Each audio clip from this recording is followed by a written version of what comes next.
Welcome to the final part of the Sonic Adventure 2 Let's Play, even though it is kind of misleading because I am going to be showing off 2 extra parts.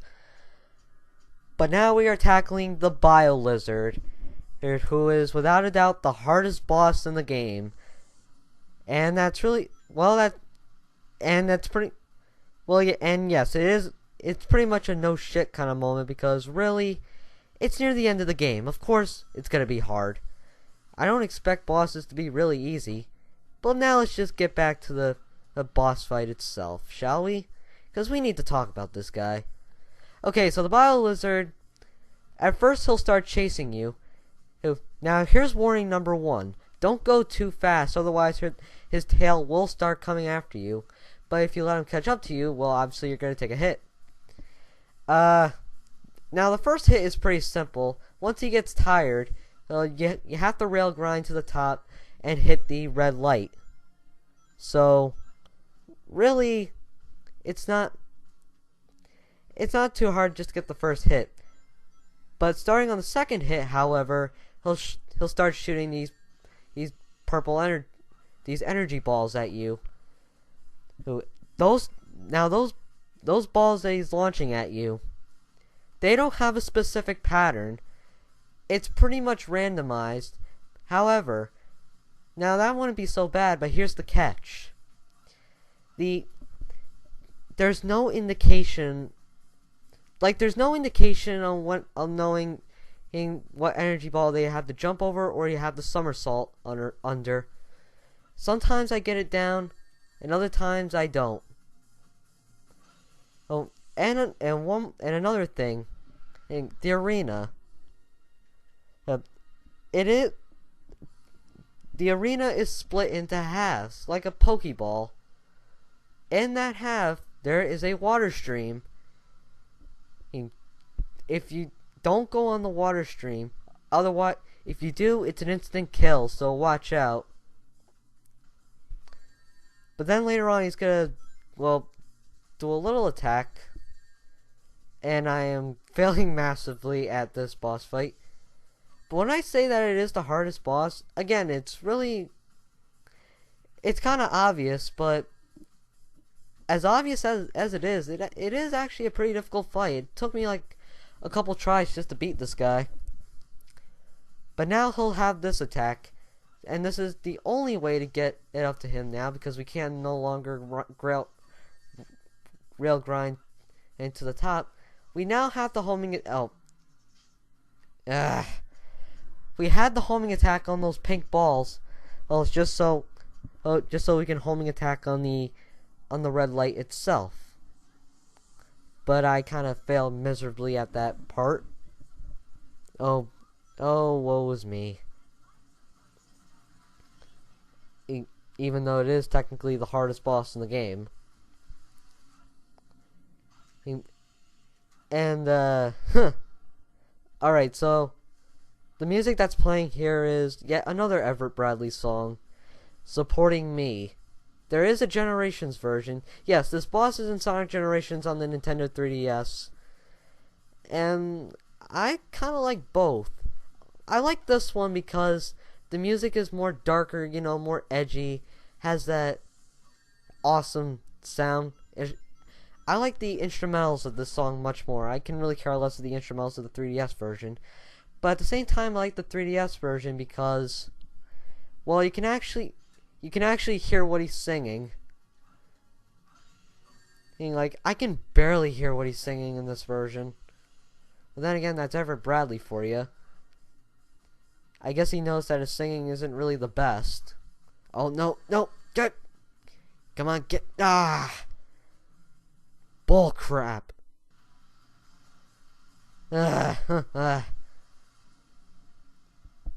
Yep.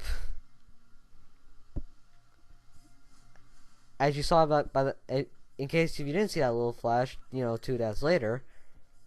Yeah. It's just further proof that this boss actually took me quite some time and to actually beat. Like here he'll actually send out the pink balls. Well, I recommend taking your time in with that. Otherwise, you're probably gonna lose control. Alright, so now we're on the last hit. So what does he do on the last hit? He'll send out the pink balls immediately, but at the same time it's anti-gravity. So you have to avoid them at all costs. And I hated that part so much. Because the balls launch and they home in. And then you have to maneuver right past them. Not to mention you have to dodge the ones that are, coming in a circle. But that is it for the Bio Lizard. Again, it took me quite some time to beat. Not gonna lie.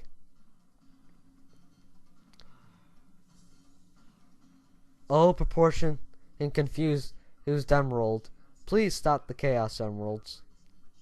But in terms of what's going on here, I can't help to feel that Scott Dreer didn't rehearse the script as far as this cutscene goes. It's because it's like one that unifies the chaos. It's just, huh? Also, for some reason in the HD version, the lighting gets changed. I don't know why per se, but we're not playing the HD version. Okay, so we stopped the Chaos Emeralds, but something's missing. Alright, yeah, it's 2 3D games in, so we're obviously missing a super form fight, so why not have it now? Oh. And this time it's with... you know what's coming up, although...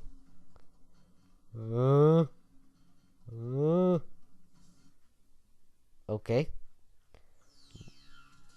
I don't know what Knuckles was doing there.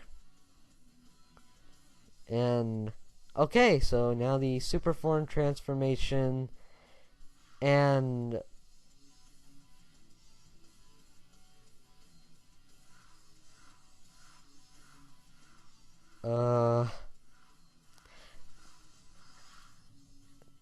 no comment. Just no comment on that.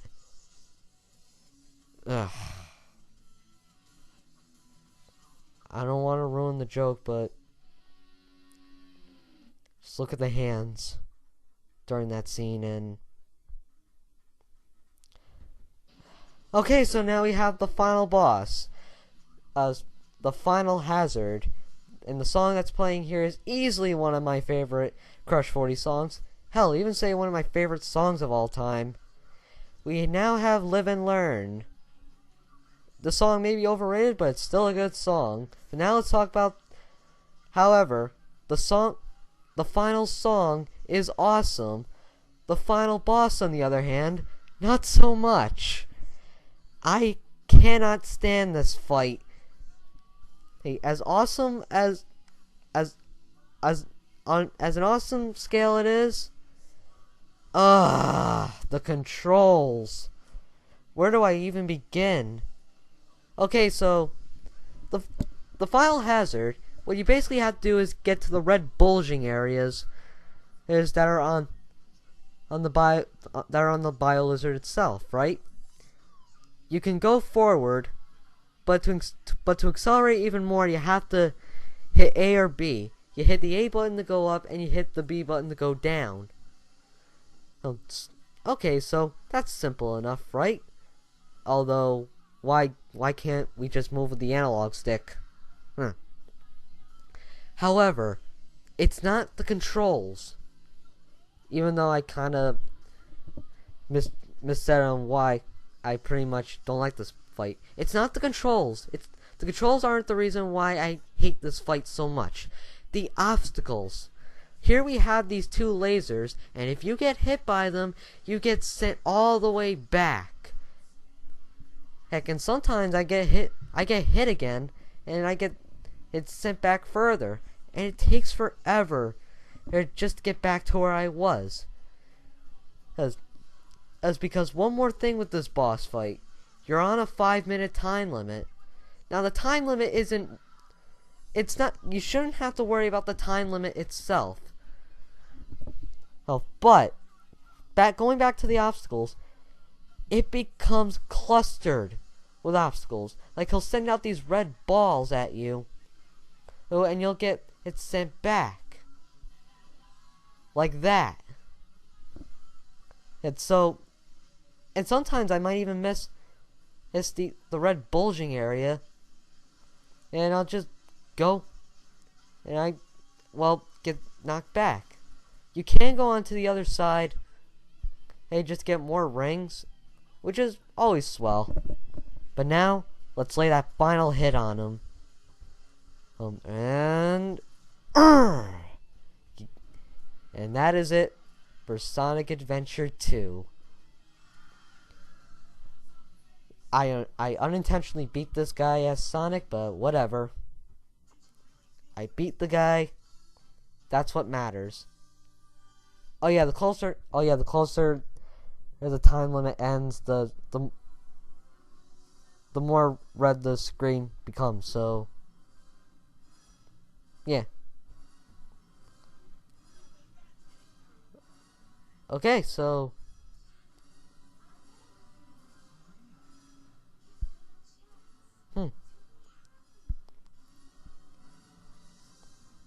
man, that was a boss fight. And I have a feeling we're gonna have to go something similar here in Sonic Generations. We all know why. You know what? In my honest opinion, if this would be a more touching scene if, you know,